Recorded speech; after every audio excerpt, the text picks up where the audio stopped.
नमस्ते दोस्तों, डर की सच्ची दास्तान में एक नई कहानी के साथ आपका फिर से बहुत स्वागत है। उम्मीद है आपको मेरी कहानियां अच्छी लग रही होंगी। तो आज की कहानी में आगे बढ़ते हुए मैं बताने जा रही हूँ एक ऐसे भूत की कहानी जिसने एक छोटी बच्ची पर हमला किया। एक बार की बात है, एक गांव में 3 दोस्त रहते थे, विक्की, विशाल और मधु। उन तीनों में इतनी गहरी दोस्ती थी कि जहां भी जाते साथ ही जाते, कुछ भी खाते मिलकर खाते। एक दिन मधु अपने दोस्तों के साथ स्कूल से घर लौट रही थी। दोपहर का समय था और वो तीनों साइकिल चला रहे थे। तभी विशाल की साइकिल एक बड़े पत्थर से टकराई और वह नीचे गिर गया। उसके पैर में बहुत तेज चोट लग गई थी और वह बुरी तरह दर्द से चिल्ला रहा था। मदद के लिए पुकार भी रहा था, पर उस सुनसान रास्ते पर ऐसा कोई नहीं था जो आकर उनकी मदद कर सके। तभी मधु भागकर मदद के लिए किसी को बुलाने गई। थोड़ी दूर गई तो उसे एक 2 मंजिला घर दिखाई दिया। उसे लगा कि शायद वहां मदद मिल जाएगा। फिर वो वहां गई, लेकिन वहां जाकर देखी तो सारे कमरों में ताला लगा हुआ था। उसी वक्त मधु को लगा कि कोई उसके पीछे से होकर दूसरी मंजिल पर गया है, और जब वो पलटकर ऊपर देखी तो उसे एक परछाई दूसरी मंजिल पर जाते हुए दिखाई दिया। मधु को लगा कि शायद ऊपर कोई रहता होगा, उसी की परछाई होगी। मधु उसे रोकने के लिए आवाज लगाते हुए उसके पीछे पीछे दूसरी मंजिल पर चली गई। फिर वो वहां जाकर देखी तो उस मंजिल पर बस एक कमरा था और उस पर भी ताला लगा हुआ था। मधु को कुछ समझ नहीं आ रहा था। मन का वहम था क्या, यह सोचकर वह वापस आने लगती है। तभी उसे एक डरावनी आवाज सुनाई देती है और वह पीछे मुड़कर देखती है। जब वह पीछे मुड़कर देखी तो उसने देखा कि जो वह कमरा था और उस पर ताला लगा हुआ था, वह ताला टूटकर नीचे गिर चुका था।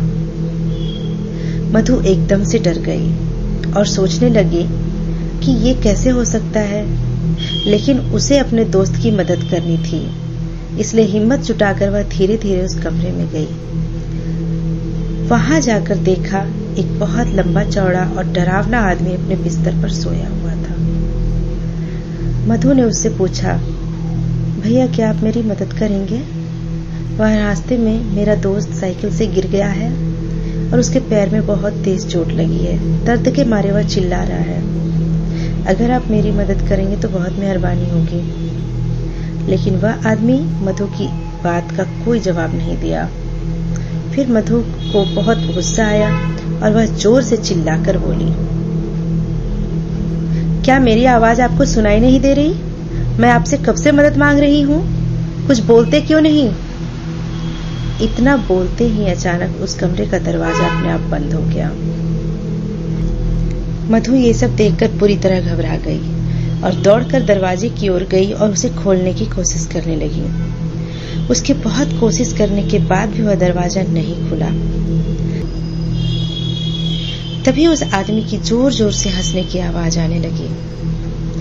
मधु उसके इसी हंसी से इतना डर गई कि उसका पूरा शरीर कांप रहा था। उसकी आवाज भी नहीं निकल पा रही थी ताकि वह चिल्लाकर किसी से मदद मांग सके। फिर उसके बाद मधु को एक हल्की सी हवा की एहसास हुई और वह पलटकर देखी तो उसका दिल दहल गया। वह आदमी जो कुछ देर पहले बिस्तर पर सोया हुआ था, अब वह अचानक उसके सामने खड़ा था और जोर जोर से हंस रहा था। उसकी हंसी देखकर मधु को और ज्यादा डर लगने लगा। उसे एहसास हो रहा था कि अब वो शायद जिंदा नहीं बचेगी। फिर वो आदमी मधु को पकड़ लिया और उसे अपने पास खींचने लगा। मधु जोरों से रोने लगी। वह आदमी उसके मुंह पर हाथ रखा और उसे नोचने लगा और उसके बाल भी पकड़कर घसीटते हुए उसे जंगल की ओर ले जाने लगा। इधर विशाल दर्द के मारे छटपटा रहा था और विक्की परेशान था कि मधु अभी तक आई क्यों नहीं। थोड़ी देर तक मधु की राह देखकर अब उससे रहा नहीं जाने लगा और वह मधु को ढूंढने के लिए विक्की को वहीं छोड़कर आगे बढ़ा। तभी एक आदमी विक्की से मिला और पूछा, तुम इतने परेशान क्यों लग रहे हो? विक्की ने उसे अपना सारा किस्सा सुनाया और फिर वो दोनों मिलकर मधु को ढूंढने के लिए आगे बढ़े। तभी जंगल में अधमरी हालत में मधु उन दोनों को मिली। उसके कपड़े फटे हुए थे और वह रो रही थी।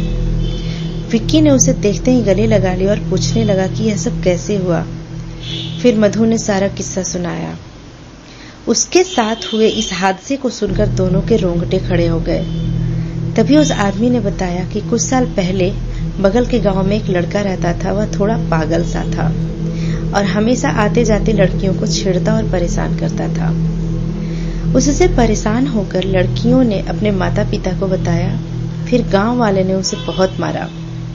फिर 2-4 दिन के बाद वह उसी 2 मंजिला घर में जाकर अपने आप को एक कमरे में बंद कर लेता है और खुद को चाकू मारकर अपनी हत्या कर लेता है। उसकी मौत का काफी दिन के बाद तक किसी को कुछ पता न चला, लेकिन जब उसकी लाश मिली तो बहुत ही डरावनी और भयंकर हालत में मिली और तब से उसकी आत्मा उसी कमरे में भटकती रहती है। इसलिए आज तक उस घर में कोई नहीं जाता था। इसके बाद विक्की और उस आदमी की मदद से मधु और विशाल को घर लाया गया और फिर वो तीनों उस रास्ते पर कभी दोबारा नहीं गए। इस तरह से इन तीनों दोस्तों की कहानी यहीं खत्म हुई। दोस्तों, अगर मेरी कहानी आपको अच्छी लग रही है तो कमेंट कर जरूर बताएं और मेरे चैनल को सब्सक्राइब भी करें। फिर मिलते हैं हम लोग एक नई कहानी के साथ एक नए अंक में। तब तक अपना ध्यान रखें, खुश रहे। धन्यवाद।